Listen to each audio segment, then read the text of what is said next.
기대해 나에게 주신 하루를 때론 피곤하고 일어나기 싫고 널 깨우는 알람 소리에 짜증도 나겠지만 안녕하세요. 오늘도 부를 말씀 권순민 목사입니다. 쉬지 않고 나를 지키셨네. 오늘을 나에게 주셨네. 새 말씀 안에 주가 주신 사랑과 은혜와 능력. 오늘 우리에게 주시는 하나님 말씀은 이사야서 57장 15절과 16절 말씀입니다.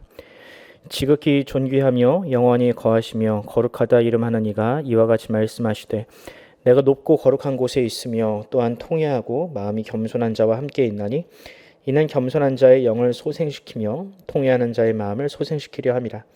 내가 영원히 다투지 아니하며 내가 끊임없이 노하지 아니할 것은 내가 지은 그의 영혼과 혼이 내 앞에서 피곤할까 함이라. 아멘.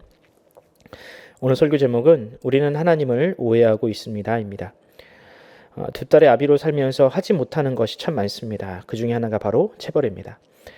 저는 어렸을 때 참 많이 맞고 자라서 커서 제가 아빠가 되면 저도 그런 식으로 자녀를 훈육할 줄 알았는데 막상 딸 둘을 낳고 보니까 도무지 이 자녀들에게 손찌검을 못 하겠더라고요. 물론 아들을 봤다면 좀 얘기가 달라졌을 것 같습니다. 아무래도 아들들은 엄마보다는 아빠를 더 무서워하니까 제가 필요하다면 훈육도 하고 또 혹은 매도 들었을 텐데 두 딸에 대한 훈육은 아내가 도맡아 하게 되었습니다. 아내도 그것을 원하고요. 왜냐하면 딸들에게 아빠는 무한한 사랑을 주는 존재이자 또 친구 같은 존재가 되어야 한다고 생각하기 때문입니다.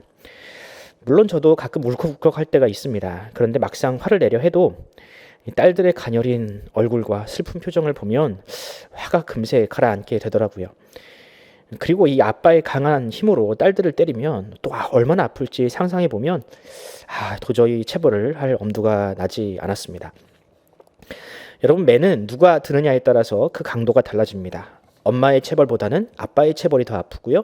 여자 선생님의 체벌보다는 남자 선생님의 체벌이 훨씬 더 아픕니다. 그 중에 남자 선생님 중에서도 체육 선생님은 탑 오브 탑이라고 할 수 있습니다. 물론 요즘에는 체벌이 없어졌지만 그때만 하더라도 제가 예전만 하더라도 학교 다닐 때만 하더라도 학생들은요 이 강하게 체벌을 하는 선생님들의 말을 잘 들었고요 또 친하게 지내려 했습니다. 그래야 학교 생활이 편하니까요. 그렇다면 우리 하나님은 과연 어떠실까? 사람의 고만고만한 힘으로 때리는 것도 그렇게 차이가 나는데 전능하신 하나님의 진노와 또한 그 체벌은 매는 얼마나 아플까? 부모님이나 직장 상사와 관계가 서먹해지는 것도 불편한 일인데 이 죄로 인해서 이 세상을 창조하신 하나님과의 관계가 서먹해지는 것은 또 얼마나 힘든 일일까? 실제로 육신의 아버지에 대한 이미지를 가지고 이 하나님 아버지에게 대입해서 하나님을 마치 고압적이고 무서운 분이며 또 찔러도 피 한 방울 나오지 않는 그런 인색한 분으로 생각하는 사람들이 꽤 있습니다.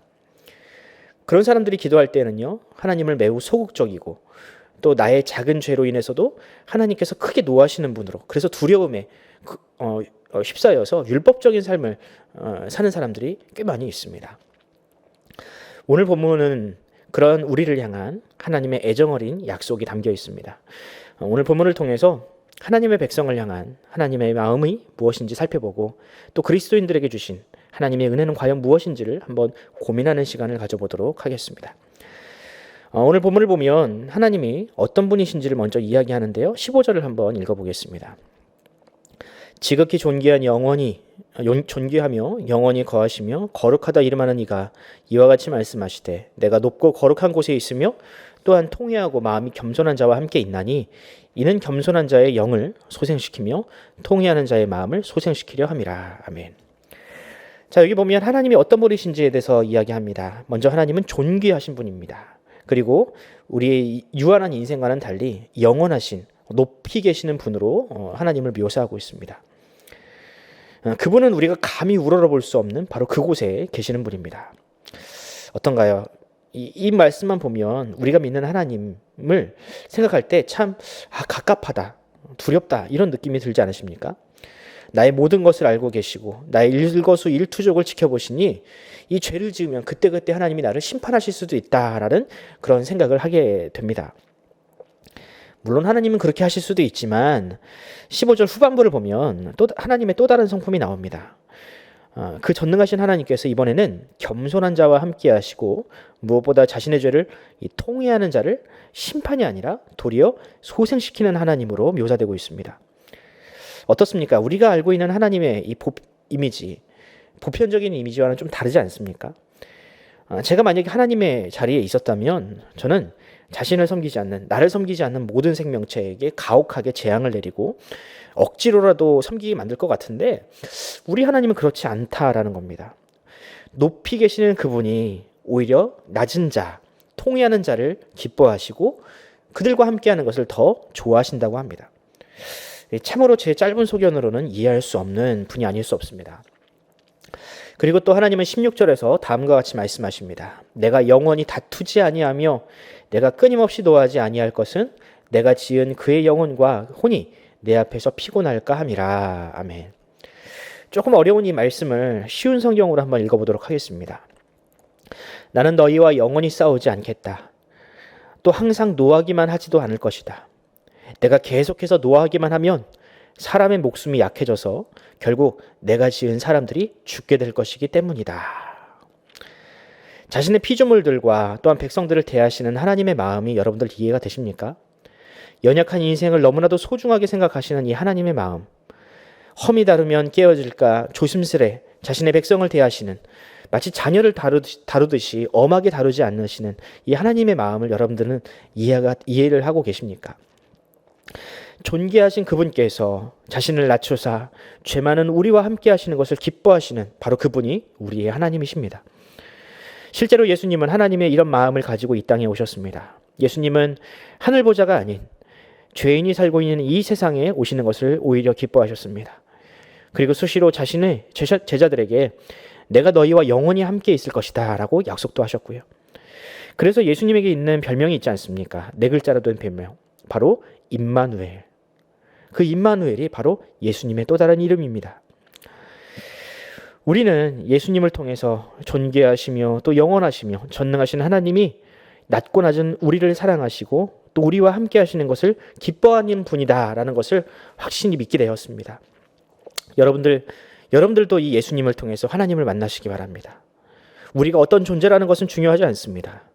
우리가 믿음으로 자신의 죄를 자백하기만 하면 하나님은 그 사람이 어떤 사람이든 모두 용납하실 수 있는 분입니다. 그런데 여러분, 여기서 멈추면 안 됩니다. 하나님이 우리를 향하여 그렇게 사랑하셨듯이, 우리를 용납하셨듯이 우리에게도 그렇게 이웃을 용납하고 사랑할 수 있는 마음이 있어야 합니다. 하나님도 우리를 향하여 손익계산을 하지 않으시고 무한한 사랑으로 우리를 대하셨듯이 우리도 이웃을 향하여 그렇게 해야 합니다. 바로 그것이 하나님께서 가장 기뻐하시는 바요, 예수님께서 이 땅에서 우리에게 보여주신 삶의 모범이기 때문입니다. 오늘 하루 우리를 향한 하나님 아버지의 사랑을 여러분들 누리시기 바랍니다. 더 나아가서 하나님께서 우리를 향하여 주신 바로 그 사랑, 누군가를 무한히 용납하고 사랑하는 그 열매들이 우리 삶 가운데 가득하기를 간절히 소원합니다. 기도하겠습니다. 하나님 아버지, 은혜를 감사합니다. 주님, 약하고 또한 추한 우리를 불쌍히 여기심으로 우리를 징계하지 않으시고 무한한 사랑으로 우리를 참으시고 또한 우리를 위하여 예수 그리스도를 보내주심으로 우리를 향한 자신의 사랑을 확증하셨듯이 주님, 우리도 역시 마찬가지로 그 하나님의 마음을 닮아 우리도 그 사랑을 닮아가길 원합니다. 주님, 우리가 받은 그 사랑이 너무나도 값진 것이어서 우리가 자발적으로 감동하여서 우리 이웃들에게도 그 사랑을 보여주고 나누어주길 원합니다.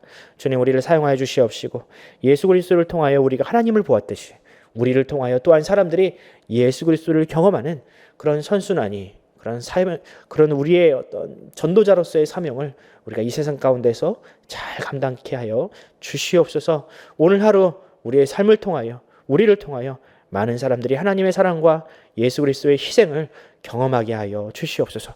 감사드리며 예수 그리스도의 이름으로 기도드립니다. 아멘. 사랑하는 성도 여러분, 우리가 함께 기도합시다. 하나님, 오늘 하루 비록 어렵고 힘든 이 세상의 삶이지만 우리가 웃음과 미소를 잃지 아니하고 하나님의 사랑을 이 땅 가운데 널리 전하는 우리가 되게 하여 주시옵소서. 더 나아가서 이 코로나로 인하여 고통받는 우리 이웃들에게 우리가 생수와 같은 존재가 되어서 이 세상을 위하여 기도하고 또한 우리 이웃들을 위해서 우리가 작은 헌신이나마 감당할 수 있는 그런 믿음을 허락하여 달라고 함께 기도하면서 오늘 하루를 시작하도록 하겠습니다. 함께 기도합시다.